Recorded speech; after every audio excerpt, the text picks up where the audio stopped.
welcome to our channel, GVTV Tech. So, mayroon tayong panibagong video about sa ating router. Basic router lang natin is TP-Link wireless N router WR840N. So, first po is papasokin natin yung default gateway niya po is 192.168.0.1. So, ito po ang ating router, TP-Link Wireless N Router WR840N. So, ang default username and password po nito is admin lang. Admin. Okay. So, since ito po yung ating router, ito po yung features ng ating router. So, para magkaroon tayo ng connection, so ang gagawin po natin is say for example, dalawa po ang iyong router.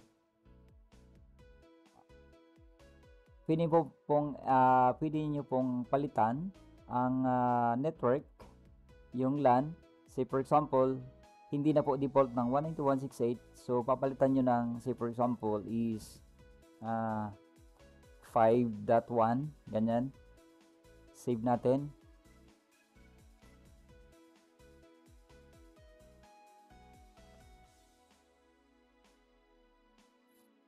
Bakit ko pinalitan yung default gateway? Kasi po para kung mayroon kang another router, hindi siya magko-conflict sa isang router. So anytime po pwede mo na siyang i-configure. Kasi pag same po ang default gateway, wala po yan, magkakaproblema yan pagdating ng configuration. Minsan yung unang router yun po ang nakukuha mo. So kaya sa akin po is always pinapalitan ko po yung default gateway niya.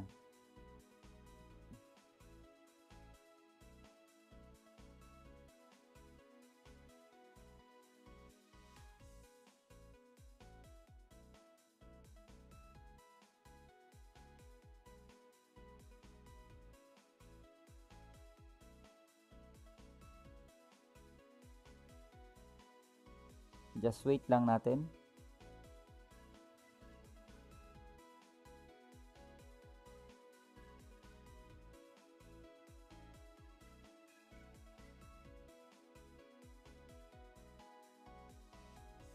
So, ang setup natin ngayon is basic lang po siya.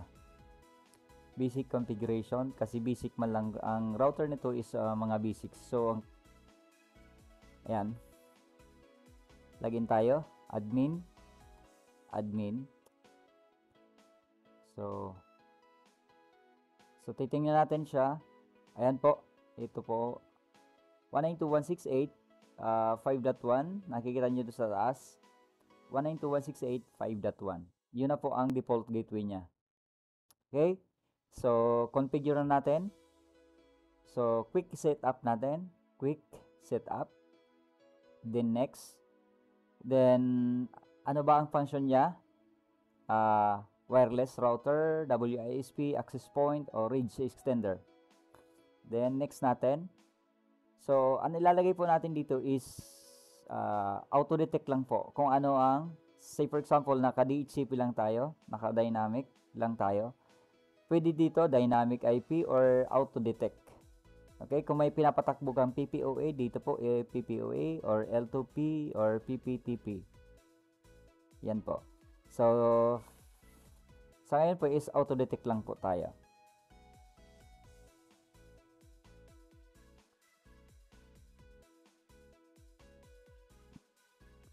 So, kukonect na natin. Next. So, dinidetect po yung ating ISP. So, setup. No, I do not need to clone my MAC address. Next po. Then, wireless natin. Halimbawa, password natin. Say for example, 1, 2, 3, 4, 5, 6, 7, 8. Ganyan po. Then, ito yung wireless natin. Next. Then, save natin.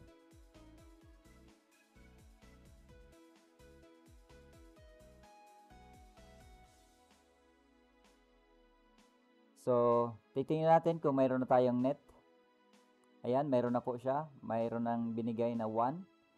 So, tingnan natin kung may internet na tayo. So, ayan po ang internet natin.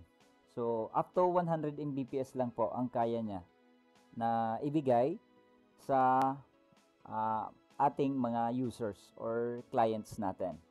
So, ibig sabihin, ito pong router na itong na TP-Link Wireless N router na WR840N is a basic router lang po.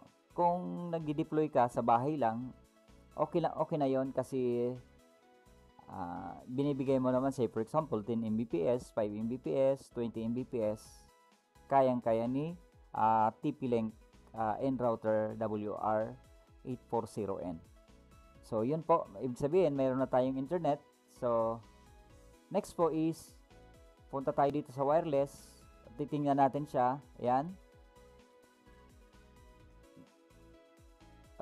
Dito po, anytime pwede natin palitan siya, yung password niya. So for the meantime, napalitan natin siya, hindi natin papalitan. So next po is punta tayo dito sa password. Kasi importante po yung password para hindi po sila mapasok. Okay? Meron din po. Then old username, lalagay lang natin admin. Old password, lalagay natin is admin. Then sa new username is lalagay natin is admin ulit. Then sa password natin, papalitan natin siya. Admin 123. Admin 123. Then save natin.